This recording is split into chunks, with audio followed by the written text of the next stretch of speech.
bon di njëkk a wax ni tey bésu mbégte la parce que c'est un jour où notre démocratie respire. Le pouvoir est reparti au peuple qui a maintenant la possibilité de choisir son leader. may wax ne ci li ñu gis tey ji yëpp vraiment kontaan nañ ci parce que organisation bi vraiment c'est au point. Nit ñi ngi ci rang yi, il y a un calme et toutes les consignes pour ce jour-là ont été respectées.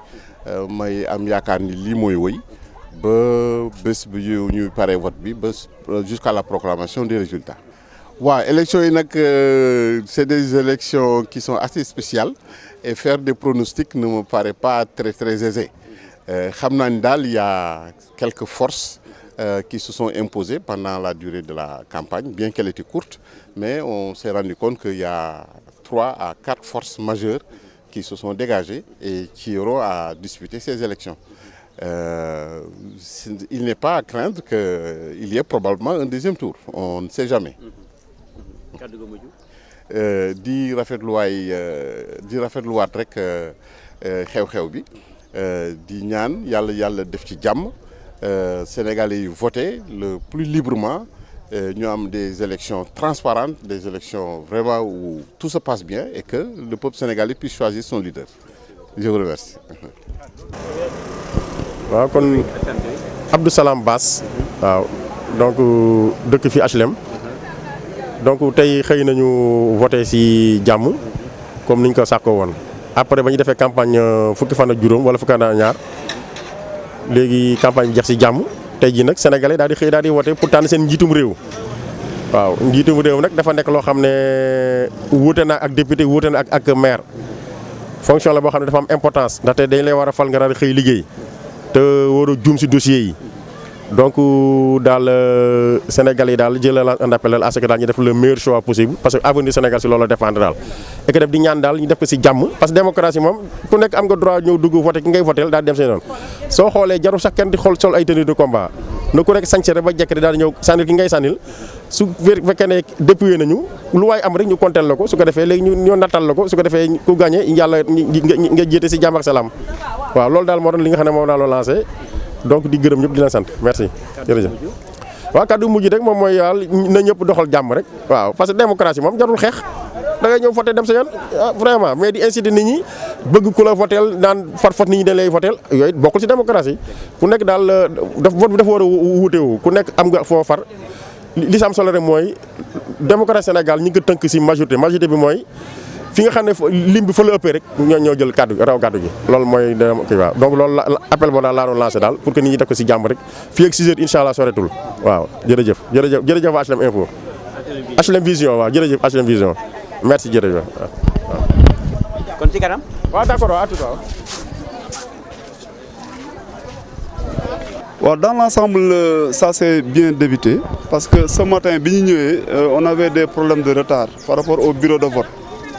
Bon, moi, en tant que mandataire, signalé quelques présidents bureau qu'il y a eu un retard. Mais heureusement que rapidement, on a pu régler les problèmes. Problème réglé parce que c'était des problèmes d'installation au niveau de l'administration. C'est toujours dans l'installation. Avec quelques spécimens qui ont réclamé que mon à niveau quoi. C'est toujours dans le cadre de l'administration. Sinon, moi, dans l'ensemble, ça se passe bien quoi. Waouh, mangi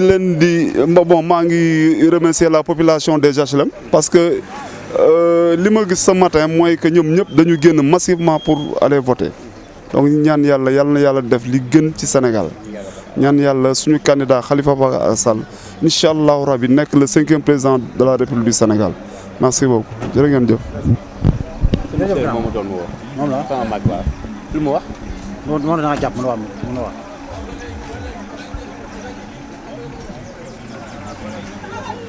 waaw dañuy sant yàlla rek parce que c'est quand même l'aboutissement d'un long processus affaire bi yàggoon na bari woon na ay report et tout ça mais tey jii yàlla dimbali nañu ba ñu egg ca tey jii ñi tànn ko ñu tànn ki nga xamante ne mooy jiite réew mi tànn ki nga xamante ne moo gën ci réew mi yàlla defal ñu aussi li nga xamante ne mooy attente sénégalais yi mu doon loo xamante ne yaakaar du ci tase am nañ ci yaakaar lool ndax ci moment biñ ko def moment wu koor te jii day moment wu piété te yaakaar naa ne du am benn violence ñu ngi woowaat nit ñi rek bu mu am benn violence bu mu am benn manipulation Sénégal yi tànn en toute franchise et en toute transparence yàlla defal ñu ki nga xamante ne moo gën ci Sénégal incha allahu rabbi. kaddu gi mujj bon di woowaat ñëpp rek au calme et puis nit ñi xam ne lii processus la boo xamante ne day jàll. C'est dans la vie démocratique de toute une nation chaque nation day toll ci étape bi te étape bu cruciale la yàlla nañ ko jàll ak jàmm yàlla defal ñu jàmm te ñi tànn ki nga xamante ne moo gën ci réew mi te ñi xamante ne après bu liy passé yi tamit ñun ñëpp ñoo bokk ndey ñoo bokk baay Sénégal benn bopp la kenn mënu koo xar ñaar politiciens yi su ñun la ñu bokk waaye nag il faut ñu xamante ne le processus électoral dafay romb politique du toute la vie. rawatina nag bi ñu yàlla wonee boppam ba defal ñu ko ci weeru koor nga xamante ne ñëpp dañu war a dal ñëpp dañu war a delloowaat suñu bopp ci yàlla te xam ne li yàlla bëgg rek mooy am. jërëjëf merci beaucoup jërëjëf. waaw dañuy sant yàlla rek di wax ni la ñu doon xaar ci peuple Sénégal moom la def un peuple mature. tey jii teel a jóg daal di ñëw vraiment passer à l'acte vraiment symbolique et très important qui est le vote à l'élection présidentielle donc moom la population bi def et ba fi mu toll nii ñi ngi doog a voter nii actuellement nii et ça s'est très bien passé ci centre de vote bi ñu nekk et ci yeneen centres yi aussi fi ñu dem aussi ça s'est passé très bien aussi on a eu à faire un tout petit peu le tour des bureaux des centres mais alhamdulilah ñi ngi sant parce que ça se passe normalement amul benn problème donc les gens sont en train de voter ñi ngi siéger amuguñu benn problème donc vraiment mu ngi continuer bu baax.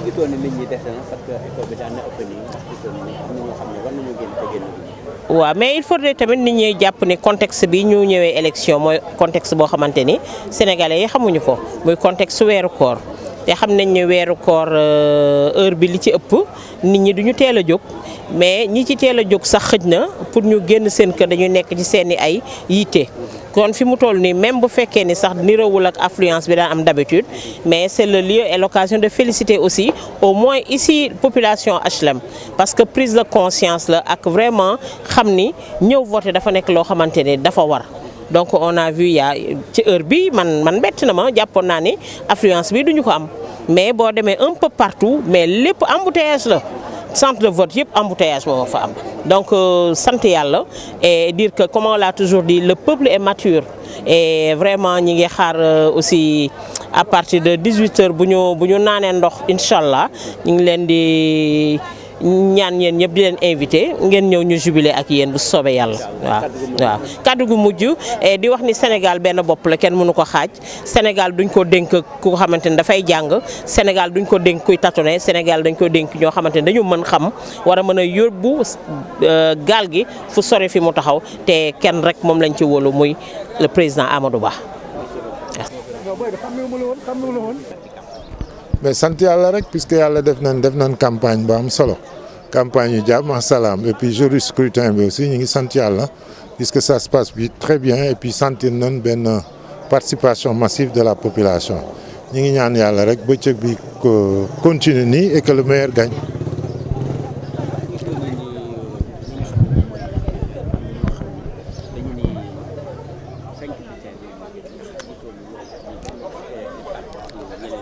waaw mais côté électoral bi moo ko wax bon moo wax loolu puisque doo xoolee ne 19 candidats pour que nit ñi jël 19 bulletins bon day yéexal vote bi moo tax nga am la possibilité de choisir les 5 bulletins et puis doo duggee ci urne bi nga xool bulletin bi ngay voté nga dugal ko ci mais nous pensons que c'est une chose très normale pour que vote bi gaaw sant yàlla julli ci yonent bi sallallahu alayhi wa sallam di sant sëñ Touba mi ñu may ñu fekk ko am na ñoo xam ne ñoo ko sumboon ak ñoom mais yàlla def na fekk woon ko tey ñu ngi gërëm ñëpp di sant ñëpp di gërëm population sénégalaise bi merci. merci HLM Vision.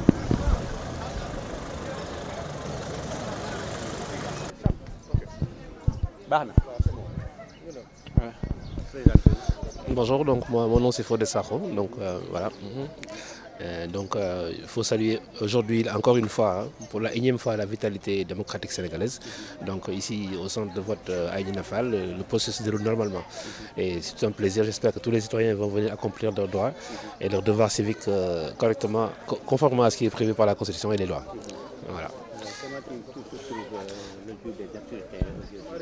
Donc bon, je trouve que en tout cas les candidats retenus, tous les bulletins sont disponibles. Voilà, il n'y a pas de problème au niveau de mon bureau de vote, tout s'est bien passé, donc tous les bulletins sont sur la table et le vote se déroule normalement, c'est quelque chose qu'il faut apprécier. Voilà. Donc moi je suis heureux d'être ici et encore une fois, ça confirme la vitalité sénégalaise, la démocratie sénégalaise est en bonne voie et j'espère qu'elle sera pérenne. Voilà, c'est dans l'intérêt de tous. Voilà. waaw maa ngi tudd Fodé Sakho donc di rafetlu teewaay bi fii tey encore une fois di wane ni yàgg nañu voté Sénégal donc dëkk la boo xam ne dañu koy ràññee loolu ñu yàlla may nag il faut ñu def lépp pour que ñu mën ko préserver donc njëriñu ñëpp la loolu tax ba la ñëwee fii centre de vote bi fii au niveau Aïdina Fall yëpp a ngi déroulé wu normalement lu ñuy rafetlu la waaw bis bi tey mu yëpp a ngi dem ak jàmm ak salaam ak dal donc loolu lu ñuy rafetlu la donc j'espère que ba ñuy tëj bureau de vote yi noonu lay affaire yi demee waaw kontaan nañ trop ci bis bi ni mu demee ni tey day waaw ñu ngi sant ñëpp di gërëm ñëpp di ñaan ñëpp ñu ñëw voter parce que defe naa ni citoyen bu nekk sa baat rek nga yore donc carte bu nekk dafa am solo na ku nekk ñëw def sa devoir et puis après ñëpp ñibbi si jàmm incha allah résultat yi bu génnee comme ça du am benn werante incha allah waaw yaa ngi waaw bés bu rëy la bésu peuple bi la ba tax niñ koy waxee boobu ba tey ci suñu xutba yi ak suñu waxtaan yi ñuy def ci jumaa ji képp ku bokk ci réew mi li la war mooy nga jóg ñëw remplir sa devoir HLM nag macha allah dëgg-dëgg ci suba ba tey am na affluence bu rëy ñu kontaan ci HLM moom foog naa ne seen abstention du bëri te loolu lañ leen santoon waaye nag citoyen bu nekk da ngay xam ne droit de vote nga am tànn ki la neex waaye ka ñuy fal amul benn nit bu koy fal yàlla koy fal yàlla rek mooy fal te ba mu falee sax boobu kenn ci ñun ganeegul àdduna kon tey bu ñu demee ba ngoon tànn boobu nga xam ne yàlla defoon na ko moom la ñuy feeñal kenn ku nekk nag ka nga voteel nga respecté sa vote respecté sa votu moroom parce que loolu rek lañ la ci jox muy sa cër ah yàlla na yàlla def nag ki nga xam ne bu ñu ko falee mu gën ci diine ji gën ci nit ñi gën ci social bi ak gën a am yërmande ci population bi yi nga xam ne moom la nit ñi bëgg te amuñu ko woon mu mën koo mottali yàlla na yàlla def ñu falal ñu kooku su ko defee réew mi jëm kanam. ah santaat rek santaat xam ne lii yombul nit ku nekk war a libre war a mën a am expression te bu ñu demee ba nga xam ne nag gis nañu ne mi nga am ay fitnaaki ay coono su boobaa nag ñu seet nan la ñuy def ba téye ci suñu làmmiñ ba coono yooyu duñu dab yal na yàlla def sutura yal na mujj rafet salaamaaleykum wa rahmatullah jërëjëf baraka xaw ma nag cadre bu baax fan lay daw affaire Action Vision bi ay ñu daw tur wi ñëw nga ba def devoir citoyen nan nga gisee élection yi waaw ñëw naa def ko ci jàmm donc je pense que instant bii nii gars yi jóg dañu voté ci donc il n'est même pas encore 11h et gis nga bureau de vote yi dafa fees del donc on dirait que gars yi ils sont très déterminés à faire un nouveau président incha allah. yàkkamti nañu président bu bees bi. ah dafa mel ni yàkkamti nañ ko de yàkkamti nañ président bu bees bi donc na ñëw andi jàmm ak salaam rek indi li nga xam ne moom moo gën ci ñun te mu jël uufee ñëpp xam ne que ki nar a gagné tamit Sénégal gi yëpp njabootam la nar a doon donc loolu mu bàyyi ko xel bu baax a baax incha allah. ku gagné rek Sénégal a gagné daal. ku gagné Sénégal a gagné parce que bu dul dara même ñi nga xam ne ay nan laa leen ko mën a woowee yeneen candidats yi aussi Sénégal lañ dëkk donc ki ñu nar a fal moo leen nar a jiitewaat donc nañ àndandoo ñun ñëpp rek rafetal ko incha allah. donc di nuyu ñëpp di jaajëfal ñëpp di sant te et que le meilleur gagne koo xamante ne yàlla moo ñu ko tànnal et que na nekk ki gën si ñun incha allah jërëjëf.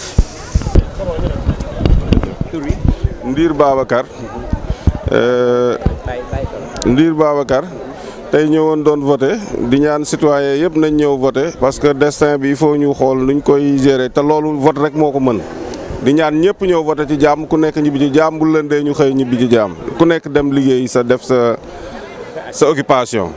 ndax gis nga ni nit ñi ngi génn di voté. waaw ça va ñu ngi génne tuuti mais xam nga koor gi il faut ñu xaar tuuti après engouement mais muñ commencé am engouement quand même waaw. lan ngay wax li nga xam ne moom mooy candidat yi nga xam ne ñoo nekk ci élection yi. di ñaan yàlla voilà di ñaan yàlla rek kiy gën ci réew mi yàlla teg ko fi ñëpp nangu ko rek bu ñu xëyee lënd ku nekkaat sa occupation waaw te yàlla def mu doon ki gën ci Sénégal jërëjëf. kàddu gu mujj di nuyoo di sant ñëpp di ñaanal ñëpp yëpp jàmm yàlla def jàmm ci réew mi ñu ñëpp ñoo xam ne ñoo bokk ndey ñoo bokk baay jërëjëf merci beaucoup jërëjëf. Asalaamaaleykum wa rahmatulah madame Ndiaye la Aïcha responsable des femmes du bureau de la commune des HLM et en même temps la de la commune des HLM.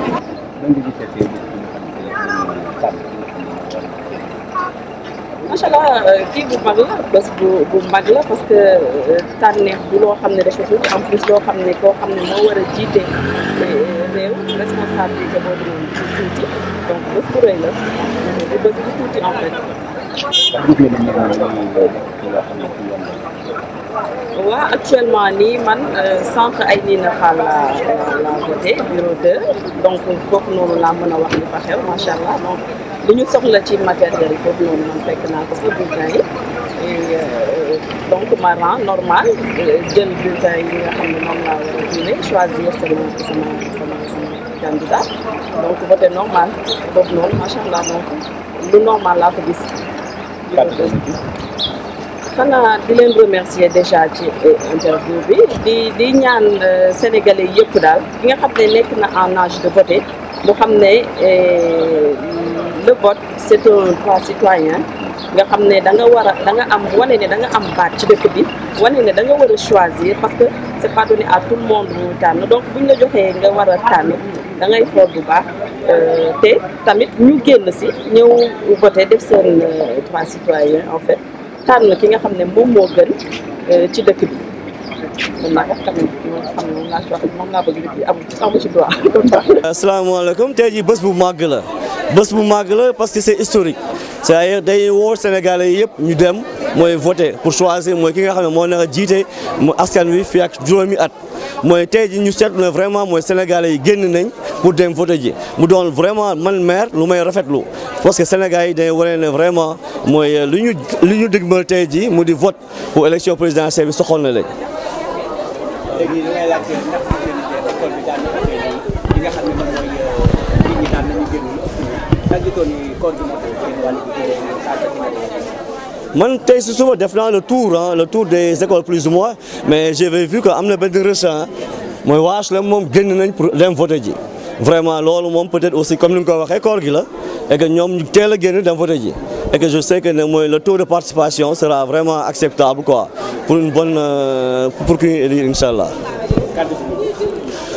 ma rafetlu mooy vraiment mooy doxalinu waa HLM mooy ñëpp ñu ñëw voter ji parce que ñun fii ñëpp sooy seet ñoo bokk ndey ak baay et que on a passé aussi une campagne boo xam ne vraiment très calme dans la paix loolu moom c'est à saluer et que vraiment kontaan naa si ba nga xam ne ba am suñu commune la quoi donc jaaraama waa HLM et aussi dans tout le Sénégal je pense que noonu la demee à part quelques heures donc vraiment aujourd'hui c'est le peuple sénégalais qui sont grandis def nañ ay élections yoo xam ne nit ñi amoon nañ si ay tiitaange mais aujourd'hui xam nañ ne ça se passe bien jusqu'à l'instant T ñu ñaan yàlla mu yeggali et que aujourd'hui aussi ñu ñaan vraiment mooy Sénégal mooy que le meilleur profit mooy jël gagner élection yi parce que loolu aussi am na solo daal te yàlla doon fi ñu faat. Bon, je m'appelle Moustapha Diop, président du bureau numéro 3.